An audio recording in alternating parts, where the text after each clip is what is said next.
turma, tudo bem? Estamos chegando com tudo nessa nossa primeira aula de heterodoxia nas tradições religiosas. Eu sou o professor Eduardo Maciel e nós estaremos juntos trilhando esse caminho para que a gente possa construir uma boa teologia avançada. Tem gente que acha que teologia é só para quem quer ser pastor. Veja só, teologia é só para quem quer pastorear. Na verdade não é, tá? Teologia é para todo aquele que quer compreender melhor as Sagradas Escrituras. E esse deve ser o teu intuito, esse é o meu intuito, nós termos uma boa teologia para a gente entender melhor as Escrituras Sagradas. O que é heterodoxia? É a pergunta de $1 milhão.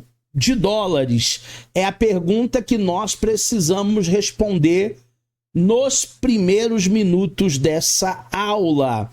Heterodoxia é um termo que designa o conjunto de crenças, o conjunto de práticas, um conjunto de interpretações que se afastam da ortodoxia, isto é, a doutrina oficial e dominante de uma tradição religiosa.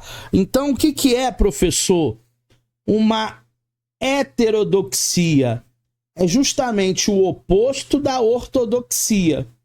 As crenças que alguém tem, aquele conjunto de práticas que alguém faz, pratica, e aquilo que nós interpretamos de maneira salutar. Tudo que foge da ortodoxia ou da doutrina comum é o que nós chamamos de heterodoxia. Aquilo que é diferente. Por isso que os heterossexuais é aqueles que se interessam pelo sexo oposto. Quem é heterossexual, sendo homem, se interessa por mulher. Quem é heterossexual, sendo mulher, se interessa por homens. Por isso que é hétero, diferente. A ortodoxia, ela busca preservar a pureza, a uniformidade da fé, ela abre espaço para a diversidade, para o questionamento e inovação espiritual. Então, ao mesmo tempo que a ortodoxia é uma doutrina uniforme com a fé, uma fé pura, uma fé verdadeira, ela abre espaço para diálogos, ela abre espaço para questionamentos. Quantas aulas nós já não fizemos aqui que nós questionamos tantas coisas? Lembra na aula de exegese que o Renan trouxe uma visão sobre o céu e um outro aluno trouxe uma outra visão sobre a passagem? Isso é ortodoxia. Agora, quando trazemos algo que se afasta totalmente daquela visão, daquela doutrina, ou até mesmo daquilo que os teólogos ou os pais da igreja falaram anteriormente, quando isso se afasta, como água e vinho, como água e azeite que não mistura, aí nós podemos dizer que seria uma heterodoxia. Existe uma tensão estabelecida e o divergente. Como assim, professor?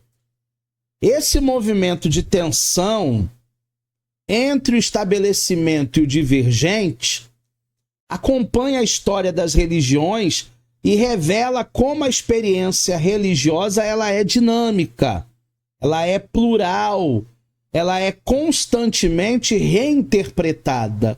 Por exemplo, no judaísmo, nós temos os judeus ortodoxos que não cortam a ponta da barba, eles usam a quipá, eles usam aquela roupa que todo mundo caracteriza como um judeu. Já os judeus reformistas, você nem diz que é judeu, porque eles fazem depilação, eles cortam a barba, eles não usam a quipá, a não ser em cerimônias religiosas. Então, tudo isso é uma dinâmica plural da religião e, dentro da heterodoxia, constantemente reinterpretada. Essa dinâmica, ela tem a ver com a experiência religiosa que nós temos, que não é estática. Ela se transforma ao longo do tempo. Como assim? O apóstolo Paulo disse que as mulheres têm que ficar caladas dentro da igreja. Mas hoje a nossa religião, hoje a nossa profissão de fé, permite que as mulheres falem até mesmo numa liturgia evangélica, católica. Ah, mas o que mudou? Ao longo dos anos, essa dinâmica que não é estática, ela vai se transformando. Plural, múltiplas vozes, múltiplas interpretações coexistentes dentro da mesma tradição. Haja vista quando nós falamos da igreja evangélica. Quem são os evangélicos? Os evangélicos são muita gente. Os evangélicos vão de Ed René Kivitz até R.R. Soares. Vai de Caio Fábio até Valdemiro Santiago. Evangélico é muita gente. Tem evangélico que é reformado, tem evangélico que é pentecostal, tem evangélico que é neopentecostal.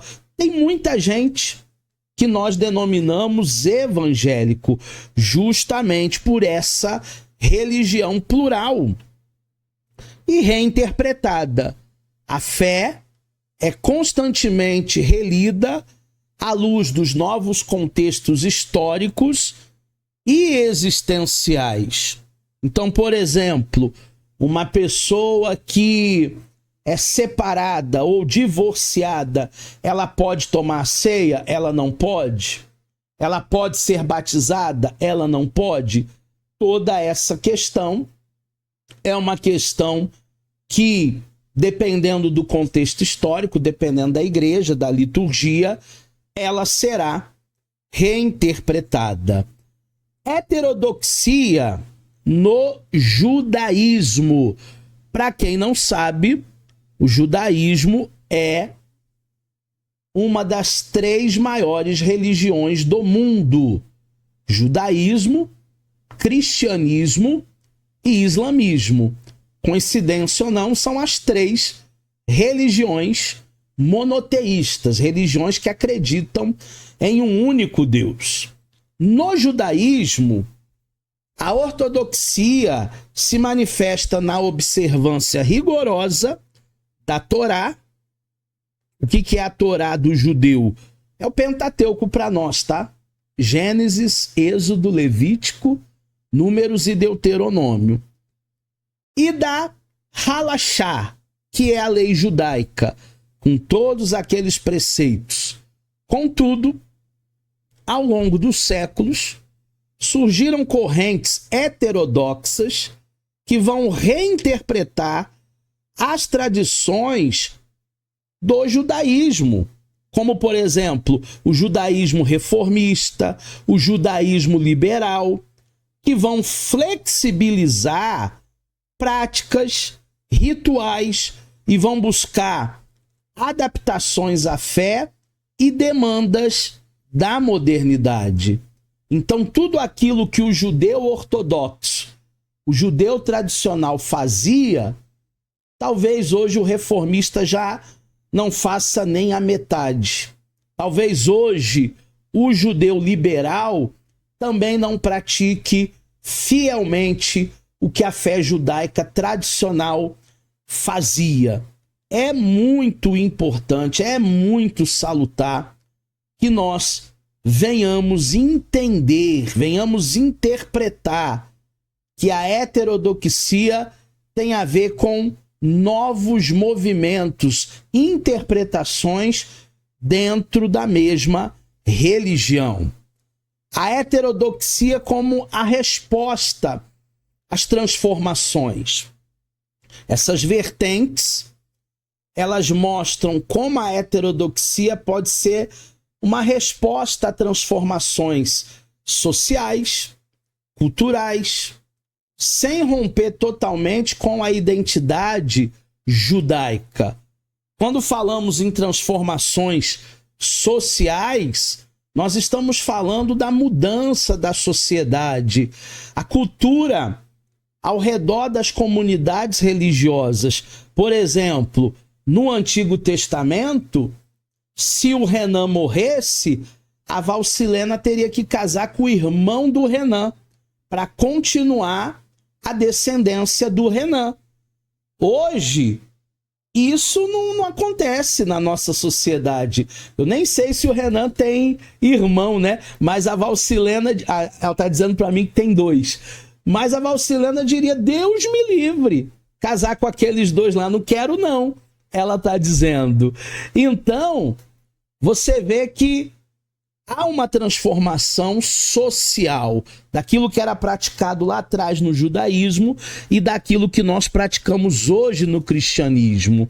A identidade é preservada, mesmo ao flexibilizar as práticas, as correntes heterodoxas judaicas, elas mantêm os vínculos essenciais com a identidade judaica. Então não é uma nova religião. É a mesma religião, é a mesma prática. Só que agora eles acabam flexibilizando, eles acabam dando uma abertura maior nessa corrente heterodoxa. A heterodoxia no islamismo. Eu só estou dando uma pincelada hoje, porque é a nossa primeira aula, mas a semana que vem, na próxima aula, nós vamos ver, de fato, com detalhes, a heterodoxia dentro do islamismo. Bastante detalhes eu vou falar na aula de número 2. No islamismo, a ortodoxia está vinculada ao Alcorão, que é o livro sagrado, que é a Bíblia dos muçulmanos, e a Sunna, bem como as escolas jurídicas tradicionais do islamismo. Porém, diferente dos movimentos heterodoxos, emergiam como um sufixo que enfatiza a dimensão mística e também interior da fé. Ou grupos minoritários, como, por exemplo, os xiitas e os ismaelitas, que vão divergir em aspectos teológicos, eles vão divergir em aspectos políticos, eles vão divergir na tradição sunita dominante. Então, quando nós pensamos nos muçulmanos, tem muita gente que acredita que os muçulmanos, os seguidores aí do Islã, eles falam a mesma língua porque são da mesma religião. Não. Existem os xiitas, que é a classe mais radical, e toda a guerra do Irã contra Israel tem ali um fundo não só político, mas também religioso dos xiitas. Tem toda uma problemática geopolítica desses grupos. Tem o grupo sunita, que é um grupo mais ameno. Tem um grupo xiita, que é um grupo mais radical, que até mata cristãos. Então, dentro de uma mesma religião, existe o que nós chamamos de um espectro. Existem várias classes e vários movimentos, assim como acontece também nas igrejas evangélicas. Divergências doutrinárias e disputas de poder. A heterodoxia islâmica, portanto, não apenas reflete as divergências doutrinárias lá dentro de pessoas da mesma fé, mas também expressa disputas ali expressa muitas vezes coisas que, historicamente falando, poder, identidade dentro da comunidade muçulmana. Então nós temos aí uma religião heterodoxa. Nós temos aí uma religião com divergências doutrinárias, com posicionamento teológico interpretativo diferente. Temos disputas históricas de poder, conflitos políticos, como no Irã, que moldam as divisões dentro do Islã. E essa identidade muçulmana, sem dúvida nenhuma, é a busca por definir o que significa ser um muçulmano em diferentes contextos históricos. O muçulmano, muitas vezes, ele é tão fiel, mas tão fiel à sua religião, que ele tem uma prática, não sei se vocês já viram aí, já devem ter visto, já devem ter acompanhado alguma coisa nesse sentido.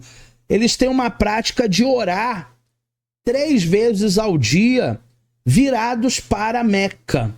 Então, aonde eles estiverem, eles podem estar dirigindo na Dutra, como eu já vi. Eu já vi um homem muçulmano dirigindo na Dutra, na minha frente.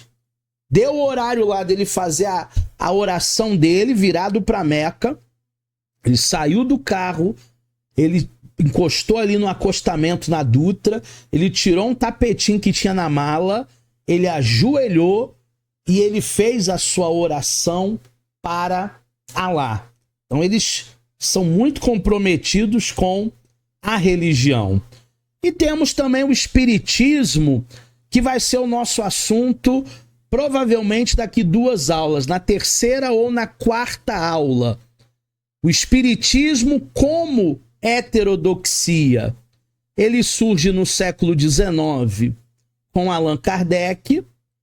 Ele nasce em si como uma proposta heterodoxa, diferente do cristianismo, diferente do islamismo, diferente do judaísmo, frente às religiões tradicionais, principalmente o cristianismo.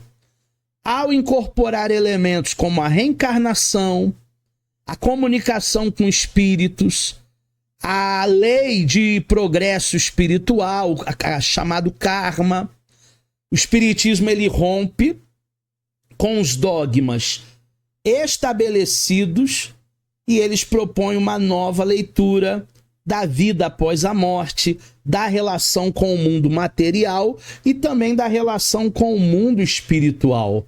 Então, o espiritismo é uma religião heterodoxa.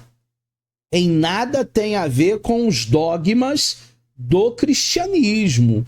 Em nada tem a ver com a Bíblia Sagrada. Ah, mas eles falam em Deus. Tem muita gente que fala em Deus, mas não pratica o que a Bíblia diz. Tem muita gente que ama a Deus, mas não é discípulo. Então, é uma religião heterodoxa e a gente vai ter uma aula especial ali falando só do espiritismo. Uma nova síntese religiosa e filosófica. A heterodoxia não é apenas uma divergência, mas uma tentativa de construir uma nova síntese religiosa e filosófica. Divergência por causa da ruptura com os dogmas do cristianismo tradicional. Síntese pela construção de uma nova visão religiosa e filosófica. E uma nova leitura nada mais é do que uma reinterpretação da vida, da morte, do espiritual, do karma, da reencarnação, da necromancia, que é a comunicação com mortos ou com espíritos evoluídos. Então, tudo isso nós teremos como práticas heterodoxas. a vitalidade das religiões. Assim, estudar a heterodoxia no judaísmo, no islamismo e no espiritismo é compreender como cada tradição lida com a tensão entre a fidelidade e as raízes, e também a abertura ao novo. A heterodoxia não deve ser vista apenas como uma ruptura ou um desvio, mas como parte essencial da vitalidade das religiões que se reinventam diante dos desafios históricos e existenciais. Muita coisa mudou da religião do século passado para a religião deste século. E eu ouso a dizer que se Jesus ele não voltar antes, muita coisa vai mudar nos próximos anos. Porque é um fenômeno religioso. Acontece na igreja evangélica, acontece na igreja católica, acontece no espiritismo romano, no espiritismo, acontece no catolicismo romano, acontece no islamismo, acontece nas testemunhas de Jeová. Essa vitalidade, esse dinamismo do fenômeno religioso em si.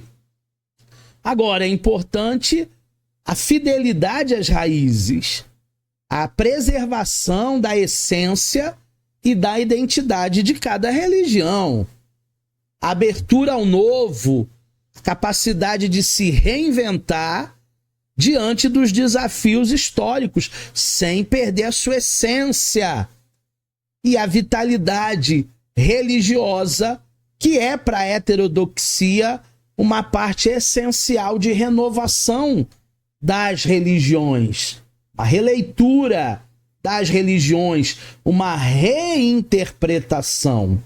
Agora, muito cuidado com as releituras, muito cuidado com as reinterpretações, porque a gente pode chegar a um lugar e esse lugar não for mais o lugar da onde saímos, da onde começamos.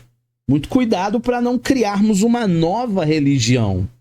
Vamos falar um pouco do judaísmo, da tradição abraâmica, que é a mais antiga das religiões.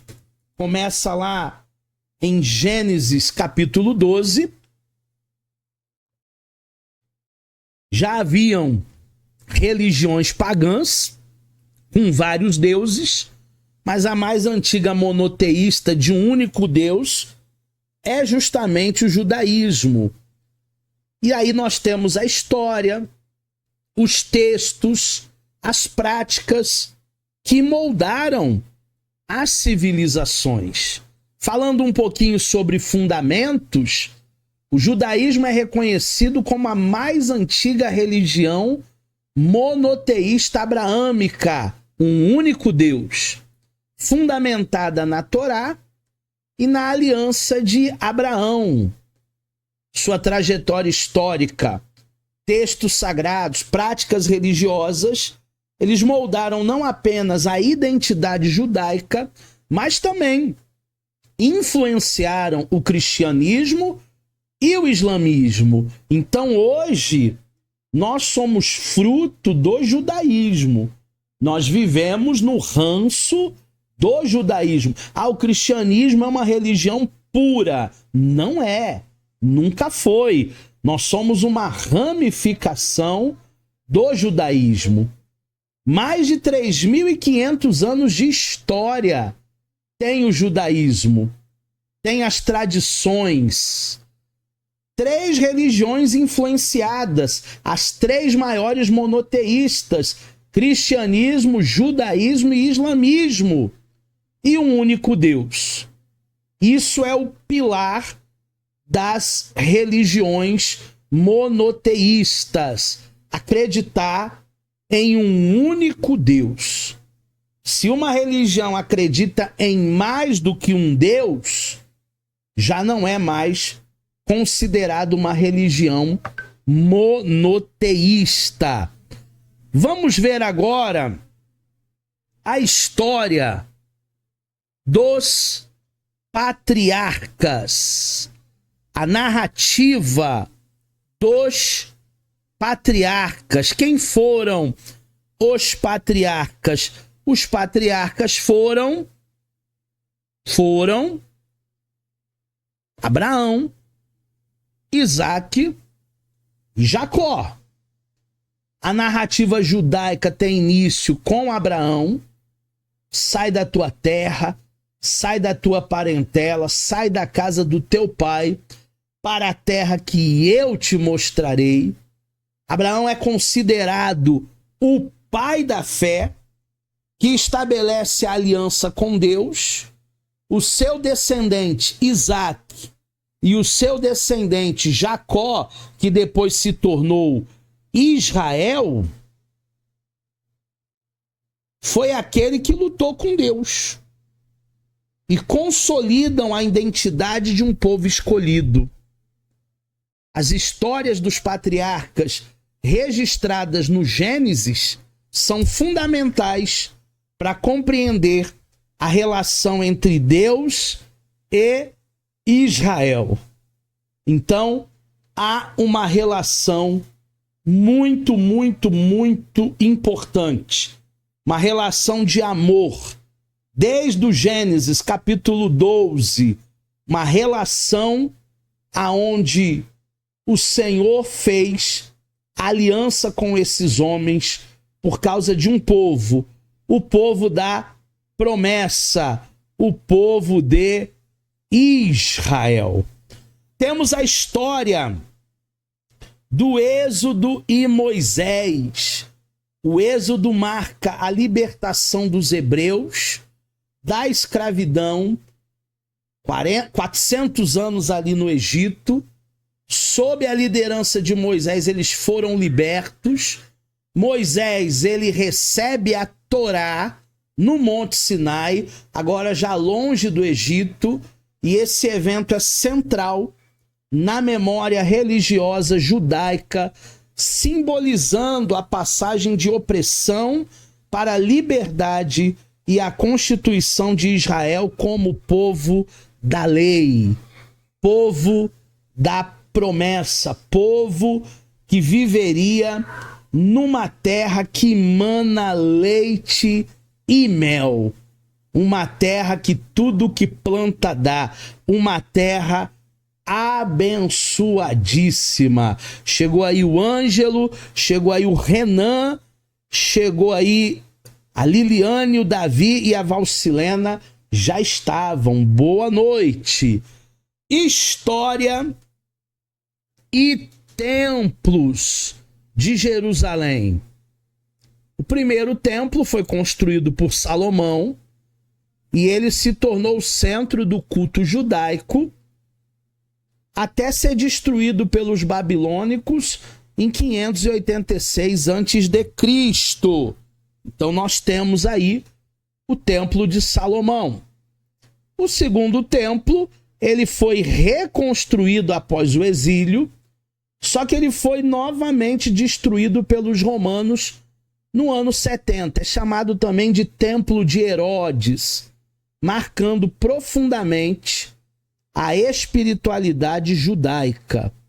E o terceiro templo, o judaísmo rabínico, a destruição do segundo templo levou um desenvolvimento de um judaísmo rabínico nas sinagogas, forma predominante da religião até hoje, até o dia que o terceiro templo começar a ser construído. Quando o terceiro templo começar a ser construído, porque hoje só existem ali em Israel o Muro das Lamentações, quando começar as obras, a gente já pode ter a ideia de que o nosso Salvador, o nosso Senhor, está voltando.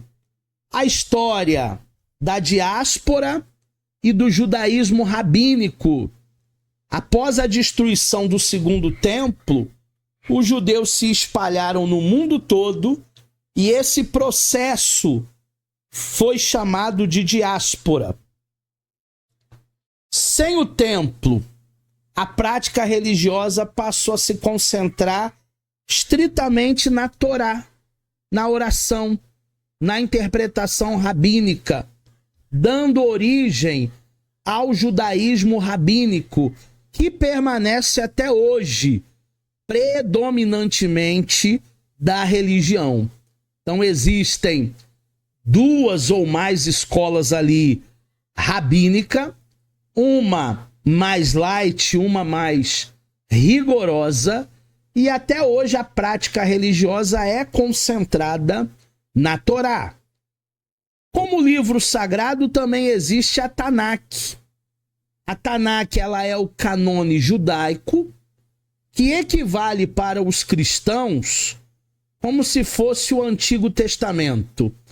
Na Tanakh eles têm a Torá, que é a lei, o Pentateuco, os 5 primeiros livros que Moisés escreveu: Gênesis, Êxodo, Levítico, Números e Deuteronômio. Nós temos o Nevim, que são profetas e escritos proféticos, que narram a história e a mensagem divina ao povo de Israel.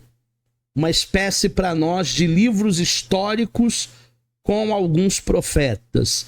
E nós temos o Ketuvim, que são para nós os livros poéticos, os escritos, Salmos, Provérbios, Jó e outros textos de sabedoria e de poesia. Às vezes um aluno meu diz assim: eu comprei uma Bíblia judaica, e eu vou ver, é só a Torá. A Torá não é a Bíblia judaica. A Bíblia judaica é a Torá, Nevim e Ketuvim. Aí é todo o Antigo Testamento. Temos também o Talmud como texto sagrado. O Talmud, ele é um conjunto de debates, de comentários rabínicos sobre a Torá e também a tradição oral, o que eles passam de pai para filho. É composto pela Misna, a compilação da lei oral, e pela Guamara, que são os comentários e as discussões. O Talmud é a parte central da vida religiosa judaica, pois orienta práticas e interpretações. O que seria o Talmud para nós, comparando e guardando as devidas proporções? A Bíblia de estudo. Tem muita gente que tem Bíblia de estudo, tem muita gente que tem comentário bíblico. Então, para nós, guardadas as devidas proporções, seria o Talmud. Nós temos o Mishnah, que é a compilação da lei oral, organizada em 6 ordens temáticas, e nós temos o Guemara, que é o comentário, que são as discussões rabínicas sobre essa Mishnah e o aprofundamento das interpretações. Seria o nosso debate teológico, né? Seria o nosso debate de 11 horas da manhã na rádio, onde 2 pastores ou 3 ficam ali, cada um trazendo uma ideia. Os métodos interpretativos são chamados de pardes. O estudo judaico, ele vai se utilizar dos pardes, que vão envolver 4 níveis de interpretação. Primeiro nível, Peshat, que é o sentido literal do que está escrito. Segundo nível, Remes, que são alusões e significados ocultos. Terceiro nível, Derash, que são interpretações homiléticas e midráshicas. E o Sod, ou Sud, que é o sentido mais místico, mais esotérico, o sentido mais unicórnio, o sentido mais de encontrar coisas que o texto não viu. Nesse primeiro nível, no sentido literal do Peshat, é a base de tudo. Busca o significado direto, histórico, gramatical. É a resposta para a pergunta: o que o texto está explicando explicitamente? É a primeira lei da hermenêutica. O texto pelo texto. A Bíblia explica a Bíblia. O foco sempre é o contexto histórico, a sintaxe, o vocabulário, as palavras e a intenção óbvia do autor. O que o autor quis dizer quando estava falando sobre isso. A importância é que existe uma regra no Talmud que diz em Mikra Yotzei Mandei Peshut. Um versículo nunca perde o seu sentido literal. Mesmo que você encontre interpretações místicas, o sentido literal deve prevalecer. Quer ver um exemplo? No mandamento judaico, não cozinharás o cabrito no leite da sua mãe, o Peshat foca a imigração física e técnica desse ato. Ou seja, é literal. Cabrito é cabrito, leite é leite, e não deve se cozinhar o cabrito no leite da mãe como um respeito à morte daquele animal. Uma preservação daquela espécie de maneira respeitosa. Temos o remés, que são alusões, são sugestões. Vai um passo além do literal, buscando significados dentro do texto, só que apenas sinaliza, utiliza faixas com variações ortográficas, valores numéricos, palavras que parecem até palavras redundantes. Pedro, tu me amas? Apacenta minhas ovelhas. Pedro, tu me amas? Apacenta minhas ovelhas. Pedro, tu me amas? Senhor, tu sabes que eu te amo. Parece redundante. Qual é o foco? A gemátria, o valor numérico das palavras, os acrósticos, a conexão entre as palavras semelhantes em contextos diferentes. Palavra semelhante, contexto diferente. Por que que no versículo 2 de Gálatas 6, o Senhor manda carregar os fardos uns dos outros? Já no versículo 6, diz que cada um deve carregar a sua carga. Parece redundante, né? No 2, manda carregar o fardo um dos outros. E no 6, diz que cada um tem que carregar o seu. São palavras redundantes, mas o contexto é um outro contexto. Então isso também é muito importante. O remés sugere que nada na Torá é por acaso, uma simples letra sobrando ali tem um significado, uma data, uma mensagem oculta está ali. E o exemplo foi a primeira palavra da Torá, Bereshit, no princípio. Começa com a letra Bet. O remés vai notar que a letra Bet está fechada por trás e aberta pela frente, aludindo de que nós não devemos especular sobre o que vem antes da criação, mas focar naquilo que vem depois. Então esse é o segundo nível, que é o remés. O terceiro nível das interpretações do método judaico de interpretar é o derash, é a exposição homilética. Da raiz darash significa inquirir, buscar, investigar. É o nível da aplicação ética, moral, prática. E é aqui que nós encontramos o Midrash. O foco são metáforas, são parábolas que Jesus contou muito, são lições de vidas.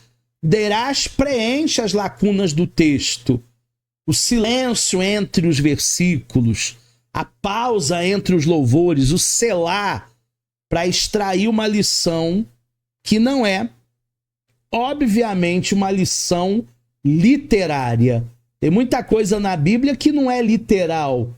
Se o teu olho te fizer pecar, arranca-o fora. Se tua mão te fizer pecar, corta. Isso não é literal. Isso é alegórico. A importância do Derash é o nível que conecta o texto antigo com a vida cotidiana, a vida de hoje. Os dilemas morais do leitor. É a chamada conjectura dos pregadores de plantão. Aprecie com moderação as conjecturas. Exemplo, quando o texto diz que Deus chamou Abraão, o Derash, o método de interpretação, pôde elaborar uma história sobre como Abraão descobriu a fé monoteísta. Afinal, o pai dele era fazedor de ídolos, então Abraão era um idólatra. Ainda quando criança, explicando por que ele foi escolhido por Deus, e se havia algo que o texto literal bíblico não detalha, não fala. Nós temos, por exemplo, um hiato da infância de Jesus. A gente não sabe muita coisa, o que aconteceu na infância de Cristo e na adolescência de Cristo. Então, a Derash vai tentar buscar alguma coisa, algum elemento sobre esses anos perdidos de Cristo e o próprio chamado de Abraão. E por último, o Sod ou Sud, que é o segredo místico. Se existe um povo místico, é o judeu. Se existe um povo numerólogo, é o judeu. Eles adoram números. Numerologia, cabala é com eles. O Sod é o nível mais profundo associado à cabala. Ele trata da natureza metafísica de Deus, da alma e da estrutura dos mundos espirituais. O foco desse misticismo são revelações esotéricas e a cosmogonia divina com letras e palavras da Torá, e são, na verdade, os canais de energia divina. Então, eles tratam as palavras da Torá como algo muito místico, né? Como cantava alguém aí no gospel, uma viagem colorida no país do amor. É uma grande viagem. A importância do Sud ou Sod, tradicionalmente, foi reservado para estudiosos maduros, porque exige uma base mais sólida nos 3 níveis anteriores que nós acabamos de falar. E um exemplo é que enquanto Pesach vê a criação do mundo como um evento físico, o Sod ou Sud interpreta cada dia da criação como uma emanação de uma das Sefirot, que são atributos divinos no universo. Então, obviamente, esse 4º nível é um nível que vai ampliar ainda mais tudo aquilo que lemos, toda a mística, não só da criação, mas de muitas páginas do Antigo Testamento. Tem até uma analogia que eles fazem com o corpo e a alma. Para facilitar a compreensão, os sábios costumam comparar esse método Pardes a um ser humano. E no primeiro estágio, a alma, a essência invisível da vida e tudo. O Derash é o intelecto, a personalidade e a forma como nós interagimos com o mundo. É o cotidiano. O Remés são os vasos sanguíneos e nervosos, são as conexões internas que nos mantêm vivos. E o Pesat, que é o primeiro nível, é o nosso corpo, é a nossa estrutura visível. Bacana, né? Essa analogia que eles constroem. Judeu é muito pensador, judeu é muito filosófico. E agora nós vamos entrar na parte final da nossa aula, falando de algumas práticas judaicas. A primeira prática é a observância do Shabat. O sábado judaico é um dia de descanso, um dia de santificação, um dia começando ao pôr do sol da sexta-feira. O sábado para eles começa sexta-feira, 18 horas. E terminando no pôr do sol do sábado, termina no sábado, 18 horas. É marcado por orações, refeições, festas, suspensão de atividades cotidianas. Não é que o judeu não possa fazer absolutamente nada no Shabat. Ele só não pode mudar o curso. Ou seja, se ele precisa levar a esposa para o hospital porque está dando à luz, tem que chamar um muçulmano para dar partida no carro, porque ele não pode apertar nenhum botão e nem mudar o curso daquilo que foi feito. Então vem um muçulmano, dá partida e ele leva a esposa até o hospital para ter o bebê. A mesma coisa no elevador. No elevador, no Shabat, ele não aperta o botão, ele já é programado para todos os andares. Então, se você entrar num elevador num dia de sábado em Israel, vai parar no primeiro, vai parar no segundo, vai parar no terceiro, vai de andar em andar. Ah, mas eu quero ir direto. Aí tem que ir no elevador do turista. Tem também uma outra prática que é o kashrut. Kashrut é o conjunto de leis alimentares. É a dieta, aquilo que é permitido eles comerem e aquilo que é proibido eles ingerirem. São regras como não misturar carne com leite e consumir apenas animais ritualmente abatidos, não comer carne sufocada, comida oferecida a ídolos. Esse termo kosher é adequado ou próprio em hebraico, indicando que o alimento está em conformidade com as leis judaicas. Por exemplo, carne de porco. Carne de porco é uma carne que eles não comem. Ah, eu quero ser judeu, então você não vai comer mais carne de porco, você não vai comer mais carré, você não vai mais comer frutos do mar, camarão, o que a gente gosta de comer no Natal, no Ano Novo, bacalhau, na Páscoa. Você não vai comer essas coisas, porque você se tornou um judeu. Uma outra prática é o Brit Milá, que nós chamamos aqui de circuncisão. Para eles é realizada no 8º dia de vida do menino. A menina não, só o menino. Como sinal da aliança entre Deus e Abraão. É uma das práticas mais antigas e identitárias do judaísmo. O que é a circuncisão, para quem não sabe? É um cortezinho na glande masculina, como se fosse uma operação de fimose, uma microcirurgia com um judeu menino de 8 dias.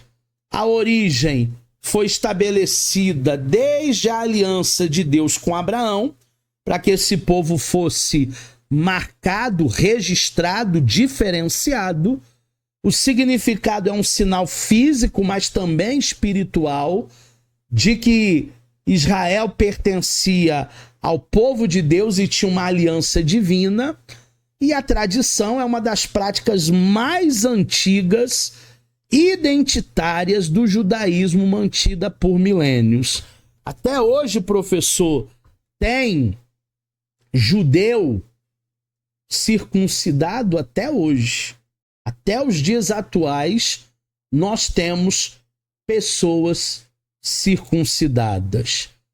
Terminando a nossa aula de hoje, o judaísmo é uma tradição que une a história, une os textos da Tanakh, da Torá, une a prática e uma continuidade milenar.